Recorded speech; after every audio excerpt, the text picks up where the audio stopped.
Yes? second or third house in from Grasmere Avenue. That was within the last 10 years. Yeah. Yep, it was that one. But, you know, all along the beach, we came close, but never lost anybody. Came close, very close at times. Of course, we had the fatal accidents on the Well, we had a lot of fatal automobile accidents. accidents. The only one I'll mention, and then we'll wrap this up, exit 19. When they first opened the Connecticut Turnpike, we didn't have the lighting that they have now. Yep, there was no lighting There up was there a at all. humongous rock, which just 3 years ago, they chipped out of there. It was right between the exit 19 and the turnpike, and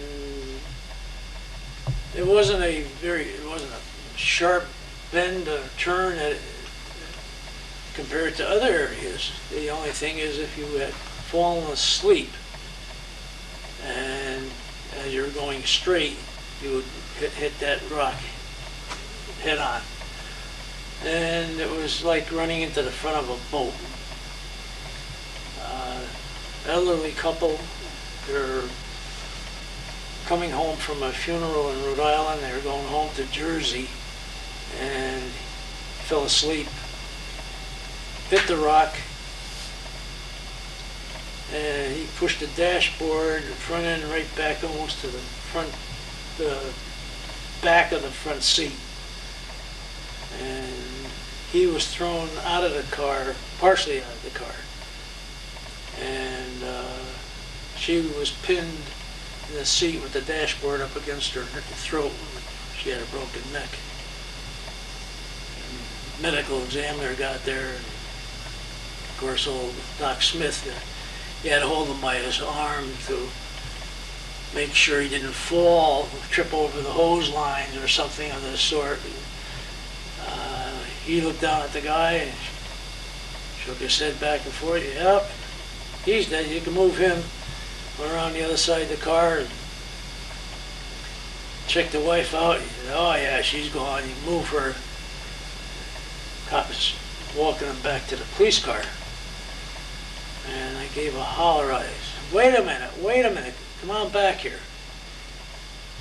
We found the third body. Up until that point, we never, ever saw the third body.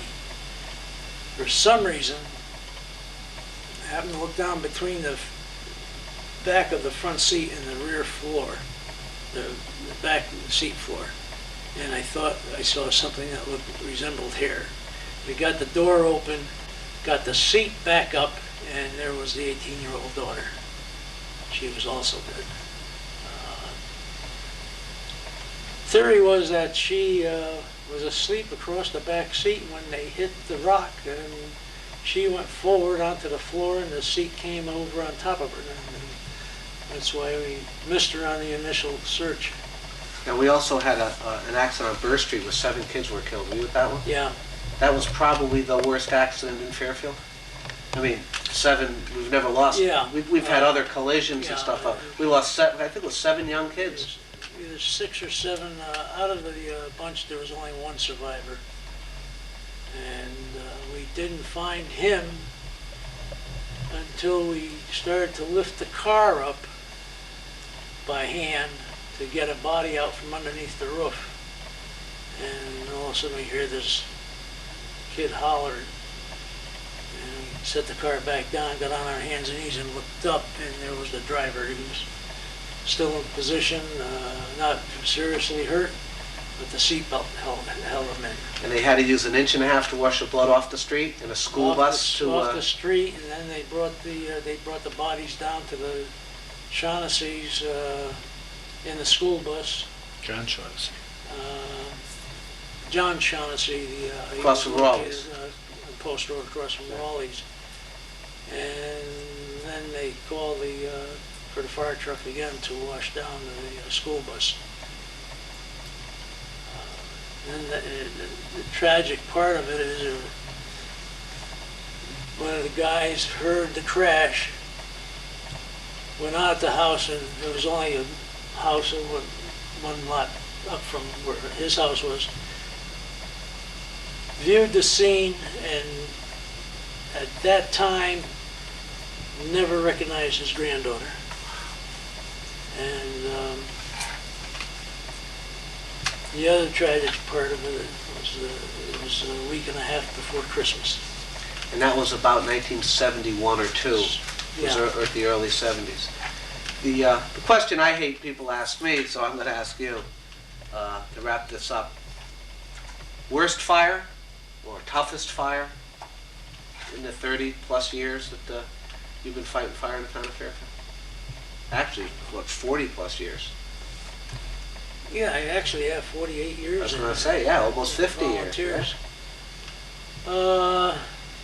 I mean, you've seen a lot, certainly more than Captain Ruat, Yeah. myself, and most of the captains combined. I don't think you can put your finger down on which one was the worst or which one was the toughest.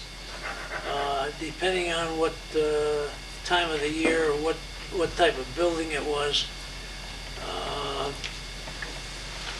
Two of the toughest ones would be Heritage Square and the country club up on Sasko Hill.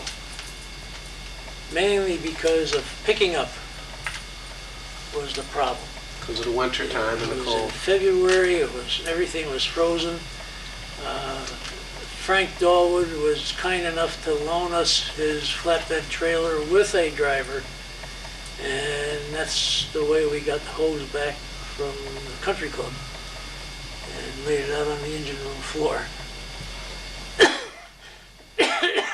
Well, long after the fire training center is torn down and a new one's built, long after fire headquarters has moved from Reef Road and the Jennings Road Fire Station is gone and the Greenfield Hill one's relocated and everybody who's on the job now is retired, somebody's going to dig this tape out of somewhere and they're going to look at it.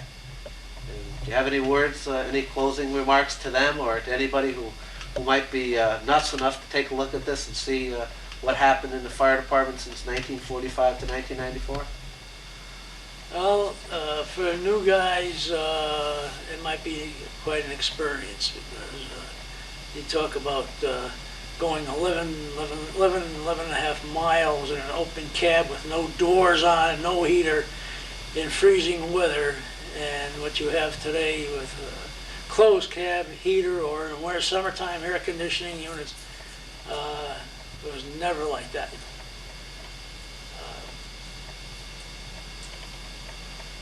Bit of history, let them look back at it. That's great. Captain Joe Elias, thank Really you great. for really helping great. me become chief. We didn't talk about you. I'm glad. we said enough. Yeah, we didn't talk about Ruat either. We gave him a free pass.